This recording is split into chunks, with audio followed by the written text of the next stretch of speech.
हाँ जी साहब, कैसे हैं आप? बढ़िया है सर। कहाँ से आए हैं आप? सर मैं वेस्ट बंगाल खड़गपुर से आया। खड़गपुर से आए हैं, ओके। क्या था, अल्सरेटिव कोलाइटिस की प्रॉब्लम थी आपको? नहीं, मेरा क्रोन्स डिजीज था। क्रॉन्स डिजीज़ था, ओके। क्रॉन्स डिजीज़ की मेडिसिन चल रही थी? हाँ, ओके।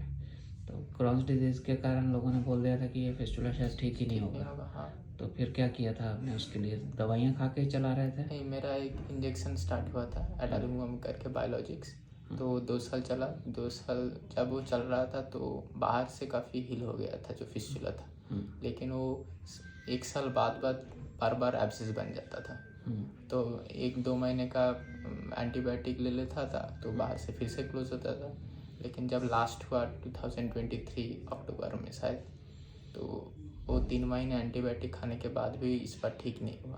ओके। तो मेरा जो बायोलॉजिक्स का इंजेक्शन चलता था वो भी कंटिन्यू करा सर ने, लेकिन तब भी कुछ नहीं हुआ। तो उन्होंने बोला अभी ऑपरेशन करना पड़ेगा, लेकिन पता नहीं ऑपरेशन के बाद ठीक होगा कि या नहीं। तो अगर ठीक नहीं होता है तो हम एक सीटोन डाल देंगे, उससे तुम्हें काम चलाना पड़ेगा पूरी लाइफ फिर उसी से काम चलाना पड़ेगा। हाँ, जब तक। नॉर्मली ये काफ़ी कॉमन स्ट्रेटजी है फिस्टुला वाले पेशेंट्स के अंदर, खास करके अल्सरेटिव कोलाइटिस या क्रॉन्स होता है जिसके अंदर, या कई बार फिस्टुला बहुत डीप होता है, तो उसको फिर सिर्फ सेटन डाल के परमानेंटली छोड़ देते हैं कि ऐसे ही चलाते रहो, थोड़ा टाइम ठीक रहोगे, फिर प्रॉब्लम आएगी, फिर सेटन बदल देंगे, या फिर ऐसे 6-6 महीने में ऑपरेशन होते रहते हैं और काफ़ी लॉन्ग चलते रहता है। ये सब बताया होगा। हाँ, टॉयलेट का रास्ता बदलने के लिए तो नहीं बोला था? नहीं, वो नहीं बोला था। मैंने बाहर में और भी 2-3 डॉक्टर को दिखाया था। उन्होंने भी एक कोई बोलते हैं कि लेज़र कर देंगे तो कोई और कर देंगे, लेकिन कोई गारंटी नहीं है। हम लोग कोई गारंटी नहीं ले सकते। शायद ठीक भी हो सकता है, नहीं भी हो सकता है, हो जाने के बाद भी फिर से रिकवर हो सकता है। तो ऐसे सब ने बोला। उसके बाद मैंने आपको कांटेक्ट किया था। यहाँ से आने मेरा जुलाई में फर्स्ट ऑपरेशन हुआ था। उसके आने से पहले 1 महीने पहले शायद ऑनलाइन कंसल्टेशन एक किया था जी, उसके बाद मैंने डायरेक्ट यहाँ पर चलाया। ठीक है। ठीक है, बाकी देखो गारंटी तो हम भी नहीं देते किसी को कि 100% ठीक होगा, पर ज़्यादातर लोग ठीक रहते हैं। इतने सारे पेशेंट हैं जो अल्सरेटिव कोलाइटिस के सालों साल हो गए हैं, ठीक हो चुके हैं और ठीक चल रहे हैं। 15-15 साल 16 साल से क्रॉन्स डिजीज़ के जो ऑपरेशन करा के गए थे वो भी आज ठीक हैं। तो ये 100% हम भी नहीं बोल सकते ये एक तरह की चोट है या इंजरी है या इन्फेक्शन है, होने को हो सकता है, बट एक बार रास्ता ठीक किया है, अंदर की सारी प्रॉब्लम ठीक करते हैं, तो 90-95% चांसेस है कि ये दोबारा नहीं आएगा। ठीक है ना? और मन में क्या डाउट क्रिएट हो गए थे बीच में कि लैटिन का रास्ता टाइट हो जाएगा, ये हो जाएगा, हाँ, कोई वही मिसगाइड कर रहा था या ऐसे ही अपने मन मिसगाइड में? नहीं। वो एक जो मेरे साथ एक ऑपरेशन हो रहा था उसका भी लास्ट सेटिंग के बाद वो टाइटनेस का प्रॉब्लम हुआ था। टाइटनेस का प्रॉब्लम किसको होता है? जो लोग पॉटी के रास्ते को, मतलब जो जब ठीक होने के बाद या ठीक होने के आसपास के टाइम पे अगर वो लैट्रिन को पतला करते रहते हैं, या कई बार नेचुरली ही लैट्रिन पतली रहती है, जैसे आपके केस के अंदर अल्सरेटिव कोलाइटिस या क्रॉन्स के अंदर जब वो लैट्रिन पतली रहती है तो नेचर को ऐसा लगना शुरू हो जाता है कि रास्ता इतना खुले की ज़रूरत नहीं है, तो वो उसको टाइट करती जाती है। तो एक गलती काफ़ी पेशेंट करते हैं कि बाद में भी लैक्सेटिव लेते रहते हैं ठीक होने के दरमियान, ताकि लैट्रिन नरम रहे। नरम करने के चक्कर में बॉडी ओवर हील कर देती है और रास्ते को टाइट कर देती है। तो इस चीज़ की गलती आइडली ना करा जाए तो अच्छा है। कब्ज की दवाई की ज़रूरत होगी तो हम खुद ही देते हैं, बट काफ़ी बार पेशेंट अपनी मर्जी से इस तरह से कब्ज की दवाइयाँ लेते रहते हैं। नारियल तेल लेने से प्रॉब्लम बहुत हील हो गया है अभी। और अभी अपने आप को अंदर से कैसा लग रहा है? पहले जो थोड़ा पहले तो सर बैठ भी नहीं पाता था ऐसे। अभी तो ऑपरेशन के बाद से वो प्रॉब्लम नहीं है, बैठना उठना उसे तो चलता था। सिर्फ पास आता था वो, तो धीरे धीरे कम हो गया है। धीरे धीरे, अभी तो है ही नहीं, नहीं, बिल्कुल अभी खत्म तो हो अभी चुका तो नहीं, लास्ट सेटिंग के बाद से और नहीं। है। ठीक है, अभी हमने MRI भी कराई है, वो भी बिल्कुल क्लियर आई है। ठीक है, पर फिर भी 3 से 6 महीने तक अभी हमने कॉशियस रहना है, बहुत ज़्यादा कब्ज से बचना है, क्योंकि अभी वो एरिया थोड़ा कच्चा होता है। अगर ज़्यादा हार्ड लैट्रिन आएगी तो वहाँ पे छिल सकता है या थोड़ा बहुत अपना दर्द तकलीफ रह सकता है। तो बेटर है कि बहुत ज़्यादा कब्ज से बचा जाए। नॉर्मल खाना सब खाइए पीजिए, कोई दिक्कत नहीं है। कोकोनट ऑयल जैसे बताया है वो आपने फॉलो करना है। ठीक है,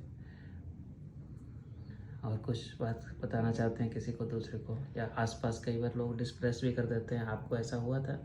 हाँ, ऐसे बहुत हुआ था। मैंने होम्योपैथी भी दिखाया था। तो 2-3 महीने दवाई खाने के बाद जब कुछ नहीं हुआ तो उन्होंने बोल दिया कि ये सब चीज़ों में कोई दवाई नहीं कम करता, एलोपैथी भी ले लो, होम्योपैथी भी ले लो, सब मैनेज ही होगा, ठीक नहीं होगा, ऐसे बोल दिया था। तो फिस्टुला के बारे में ये कॉमन मिथ है कि ये ठीक नहीं होगा, पर ऐसा नहीं है। हाँ, कई पेशेंट्स में बहुत कॉम्प्लिकेटेड होता है, उसको ज़्यादा समय देना पड़ता है। कुछ लोग जल्दी ठीक हो जाते हैं। कई बार ऐसा भी होता है 4-4, 5-5 ब्रांचेस होती हैं। 4 ब्रांचेस में 3 ब्रांच ठीक हो गई, 1 ब्रांच बिल्कुल साइलेंट पड़ी हुई है। कभी वो फ्यूचर में या 3-4 महीने 6 महीने में एक्टिव हो सकती है, तो उससे डिप्रेस नहीं होना। जब वो बाकी की ब्रांचेस का इलाज हो सकता है तो उसका भी हो सकता है। तो वो रादर आसान होता है, ना कि मुश्किल होता है। अगर उसको टाइमली कर लिया जाए तो वो ठीक परमानेंट हो जाएगा। तो उस चीज़ के अगर मन में बना के बैठ जाओ कि ये दोबारा हो जाएगा, ये दोबारा हो गया, अब क्या करूं, तो भी उसको ठीक करना है। उसका इलाज वही है। और जितनी जड़ें हमें दिख रही होती हैं, आँख से दिख रही होती हैं या दूरबीन से दिख रही होती हैं, जितनी भी होती हैं, हम उसको ढूंढ ढूंढ के उनको आइडेंटिफाई करके ख़त्म करते हैं। बहुत बार मेरे साथ हुआ है कि एक पेशेंट एक फिस्टुला लेके आया, हमने MRI कराया, उसमें भी एक ही फिस्टुला दिख रहा है, पर करते हुए कई बार 2-2, 3-3 ब्रांचेस मिलती हैं। तो जब 3 ब्रांच मिल रही हैं ऐसे पेशेंट के अंदर, वो तो हमने कर दी। हो सकता है ऐसे में कई बार चौथी ब्रांच भी हो जो आज हमें नहीं दिख रही, इतनी साइलेंट है। कभी वो एक्टिव होगी तो उस पर भी काम करना है। उससे ये सोच के नहीं बैठ जाना कि अब क्या करें, अब दोबारा आ गया। उसको भी ख़त्म करेंगे, date can also be dealt. और उससे डिप्रेस होके या उससे हताश नहीं होना, उसको भी मैनेज करते हैं। बहुत रेयरली ऐसा होता है किसी किसी केस में, और वो भी बाद में अगर टाइमली ठीक तरीके से मैनेज हो जाए तो वो परमानेंट लाइफ लॉन्ग ठीक रहते हैं। ठीक है, आपके केस में इस तरह की कोई इशू है नहीं, ना ही होने का कोई डर है। बट हाँ, बिकॉज आपकी आंत वीक है, तो आपकी आंत के वीक होने के कारण अगर बॉडी की इम्यूनिटी कम होगी तो इन्फेक्शन या फिस्टुला होने का डर रहेगा।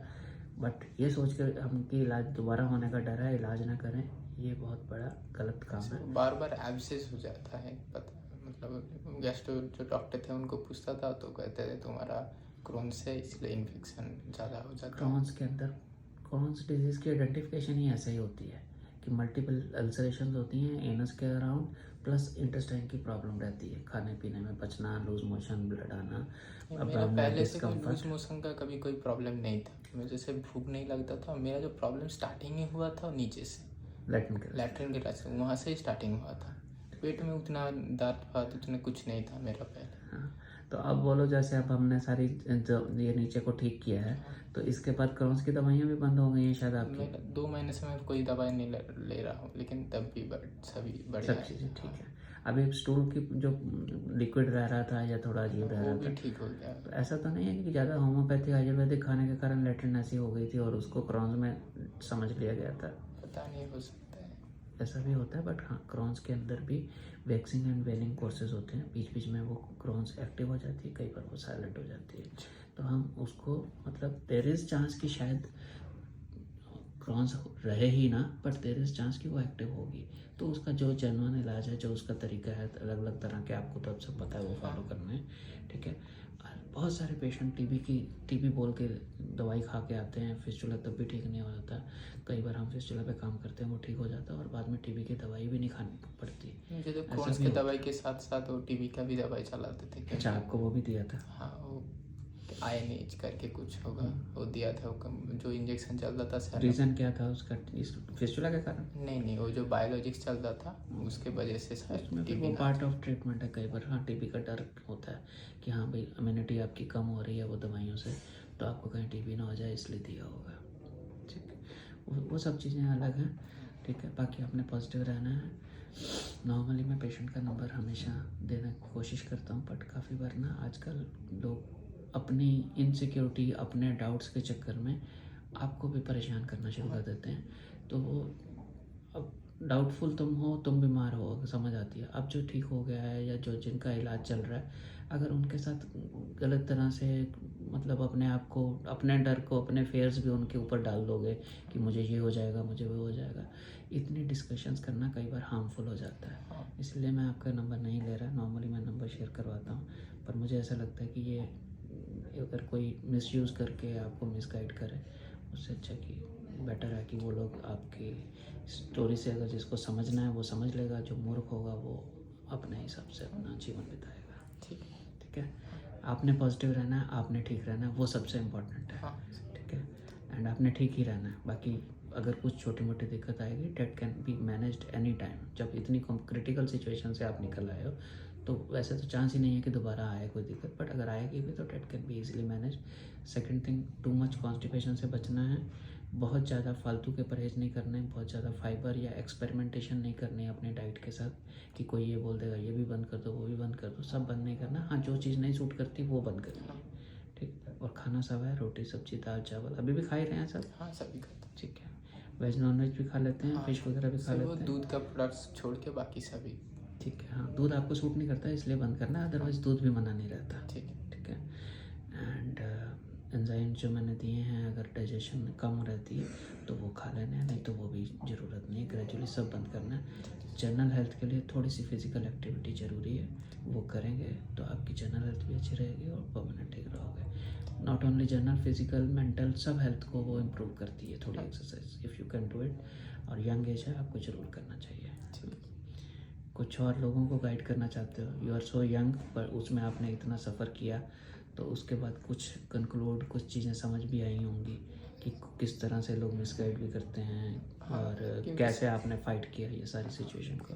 पहले तो ये जो बीमारी है सबको तो पता ही नहीं रहता है क्या होता है, सभी सोचते हैं कि ये पाइल्स है। मैं मेरा तो परिवार में भी जो सर्कल में जो भी रहते थे वो कहता है कोई अभी होम्योपैथी ले लो, कोई उसको दिखाया था वो ठीक हो गया था, कोई कहता है कोई आयुर्वेदिक, कोई एक क्या होता है चार सूत्र। हाँ, सर सूत्र करा लो, ऐसा करा लो ऐसा करा लो, लेकिन कुछ भी तो नहीं हुआ। मैंने तो ऐसा समझते हैं, देखो गलत कोई भी नहीं है।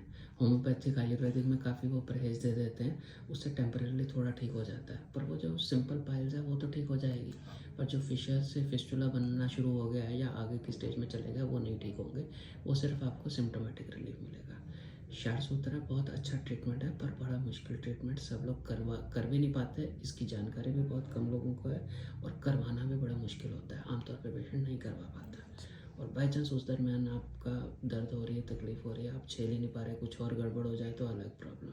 इस चक्कर में क्षारसूत्रा में भी दिक्कत आती है, बट उसको कभी भी मैं गलत नहीं बोलता। अगर वो राइट जगह पे राइट तरह से काम किया है तो वो ठीक है। ठीक है। बाकी बहुत सारी लेज़र्स हैं, बहुत सारी और अलग अलग टेक्निक हैं लोग यूज़ करते हैं, हर टेक्निक की अलग अलग चीज़ें हैं। लेज़र में मैं बहुत बिलीव नहीं करता कि सिर्फ जला के अगर आप सोचो कि फिस्टुला ख़त्म हो जाए, ऐसा नहीं होता, हमें अंदर की रूट्स को ख़त्म करना होता है। तो बट हाँ, अगर कहीं कोई ब्लीडिंग है, कोई एक्टिव जहाँ माइनर ट्रैक है, जलाने की ज़रूरत है तो वहाँ लेज़र भी लगाई जा सकती है। उसके लिए रेडियो RF एब्लेशन टेक्निक्स भी आती हैं, हम वो भी यूज़ करते हैं, ऐसा नहीं है। बट प्राइमरली जब तक अंदर जाके जड़ नहीं ठीक होगी, एक एक जड़ आइडेंटिफाई नहीं होगी, तब तक ये ठीक नहीं होगा।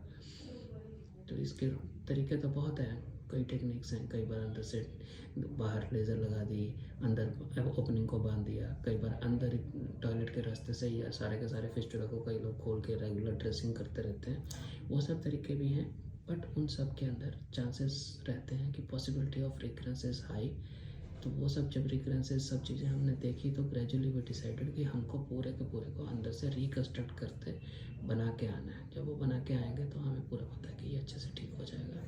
जब एंड पेशेंट के लिए रिकरेंस बहुत बड़ी चीज़ होती है। हालांकि मैं भी किसी को गारंटी नहीं देता कि रिकरेंस नहीं होगी, बट पेशेंट को ये समझना चाहिए रिकरेंस है तो भी उसको मैनेज करना है, ना कि ये सोचना है कि अब रिकरेंस हो गई अब तो मैं ये नहीं, मैं वो करूँगा।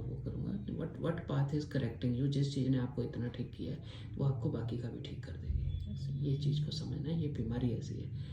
किसी को कैंसर होता है, दोबारा भी कैंसर होता है, दवाइयाँ खाने के बाद भी होता है, ऑपरेशन करने के बाद भी थोड़ा सा सेल फिर वापस आ जाता है। फिर उसकी जो जो ट्रीटमेंट है, कीमोथेरेपी करने की ज़रूरत है, कीमो रेडियो करने की ज़रूरत है, सब करते हैं ना। तो लकीली ये कैंसर नहीं है, फिर इससे आप ठीक हो सकते हैं, तो फिर ऐसी गलती क्यों करनी है कि उसको ना ठीक किया जाए। पहले से इतना लोग बोल देते हैं, इवन डॉक्टर्स भी बोल देते हैं कि ये नहीं होगा, मैनेज करना पड़ेगा, ये कर लो तो क्रॉन्स डिसीज़ में ये कॉमन है। आप सोचो मेरे पास डिफरेंट यूके से, न्यूयॉर्क से पेशेंट आते हैं और उनको इसी तरह से समझाया जाता है क्योंकि इस बीमारी के बारे में लिमिटेड नॉलेज है।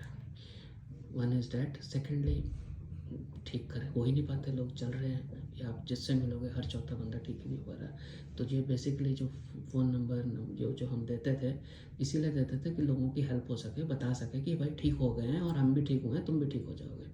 पर अभी थोड़ा सा काफ़ी मूर्ख लोग जो शुरू हो गए हैं, आपको मिसगाइड करना शुरू कर देंगे या अपने किसी पर्पज़ के लिए वो इस तरह की बातें करते हैं। तो मैंने इसलिए अब नंबर देना बंद कर दिया।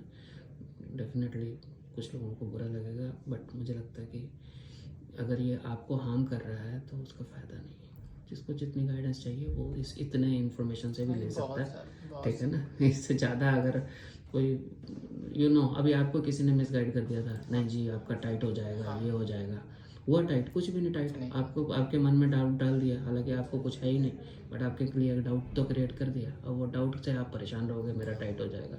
टाइट होना है बट बहुत रेयर है, 100 में से 1 का हो सकता है, और जब बहुत ख़राब केस है उसकी जब हीलिंग होगी तो टाइट हो सकता है। तो we have to be mentally prepared कि अगर हम समय से सही तरीके से चीज़ों को डील करें, फॉलोअप में रहें, जैसे जैसे गाइड किया गया है। डायलेटर की ज़रूरत है तो डायलेटर यूज़ करें, कोकोनट ऑयल की ज़रूरत है तो कोकोनट ऑयल यूज़ करें, या लैट्रिन को बंधा हुआ रखें तो कुछ नहीं होगा, ठीक है। हाँ, लैट्रिन को पतला रखते जाओगे, रास्ता नैरो होता जाएगा, फिर चाहे कुछ भी कर लो। और कुछ नहीं सर, ठीक है। अगली बार थोड़ी सेहत और अच्छी होनी चाहिए मेंटली। पिछली बार इंटरव्यू मैंने लिया था आपका, तब मैंने डाला नहीं था, मैंने बोला था कि आपका लूँगा, बट अभी जब आप ठीक हो गए तब डालेंगे, तो उससे अभी काफ़ी बेहतर लग रहा है। बट अभी भी मुझे लग रहा है कि थोड़ा स्ट्रेस के कारण या जो भी रीज़न है, यू नीड थोड़ी और हेल्थ और अच्छी होनी चाहिए। जब 3 to 6 मंथ्स में नेक्स्ट आओ तो आई वांट कि आप थोड़ा और इम्प्रूव करो। बाई चांस क्रॉन्स ने अगर नहीं पकड़ा तो आपकी हेल्थ और अच्छा इम्प्रूव होएगी। ठीक है सर, थैंक यू सर।